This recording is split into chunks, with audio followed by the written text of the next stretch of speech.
हमारे भाई साहब कुछ कह रहे थे तो मैं बता रहा हूँ, मुझे मैं कविता सुनाने जा रहा हूँ, पुलिस पर ही सुना रहा हूँ, और यहाँ की पुलिस पर नहीं सुना रहा हूँ, मैं पाकिस्तान की पुलिस पे सुना रहा हूँ। क्या क्योंकि ऐसा सारे लोगों ने मुझे बता रखा कैसे कह दिया करो, सब लोग ऐसे कह देते हैं तो बच जाओगे। हमें अभी लखनऊ तक जाना है। अपराधी और पुलिस दोनों एक दूसरे के पूरक होते हैं। अपराधी और पुलिस दोनों एक दूसरे के पूरक होते हैं, जो नहीं समझते मूर्ख होते हैं। अपराधी और पुलिस दोनों एक दूसरे के पूरक होते हैं, जो नहीं समझते मूर्ख होते हैं। इन दोनों के मध्य में जब कोई करार हो जाता है तब अपराधी पुलिस थाना चौकी कचहरी कहीं से भी फरार हो जाता है। लेकिन मित्रों, जो कविता सुनाने जा रहा हूँ उस पर आपका आशीर्वाद चाहूंगा। बहुत अच्छी रचना, हमारी बड़ी अच्छी लगती है, आप लोगों को बड़ा आशीर्वाद मिला, आपके सामने रखता हूँ। कि लोग कहते हैं पुलिस रस्सी का सांप बनाती है, सड़क चलते जादू दिखाती है। आराम से सुन लीजिएगा, अंतिम कविता आपके सामने रखा हूँ। कि लोग कहते हैं पुलिस रस्सी का सांप बनाती है, सड़क चलते जादू दिखाती है, पर मैं ऐसा नहीं मानता। आपका कथन बेबुनियाद है, क्योंकि मुझे 2 बरस पुरानी घटना आज भी याद है। जब स्टेशन पर किसी ने मेरा पर्स उड़ाया था तब मैंने FIR में 100 की जगह 500 लिखाया था। ये प्रेरणा मुझे अपने गांव से मिली थी। एक आदमी की भैंस चोरी चली गई तो उसने बकरी चोरी चली गई तो उसने थाने में भैंस लिखा दी थी।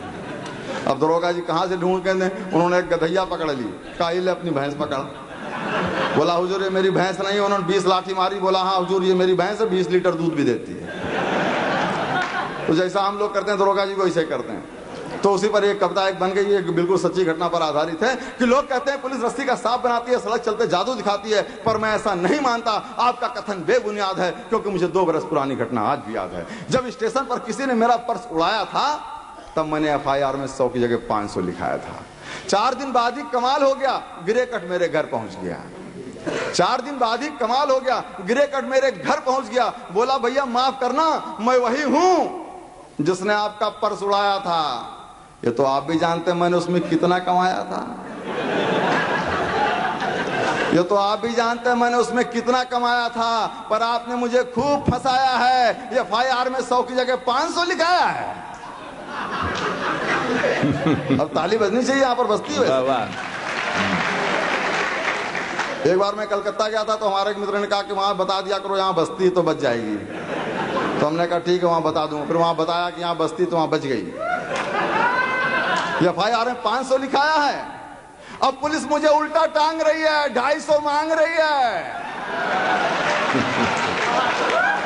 अब पुलिस मुझे उल्टा टांग रही है, 250 मांग रही है। कहां से दूं, किससे लूं?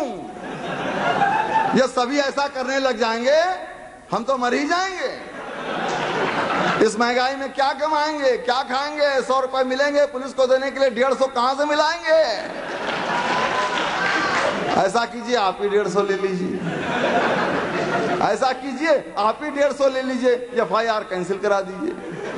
मुझे उसका सुझाव पसंद आया, मैंने FIR कैंसिल कराया, उसे छुड़ाया। लेकिन कल वही मुआ मुझे हजरतगंज में फिर टकराया।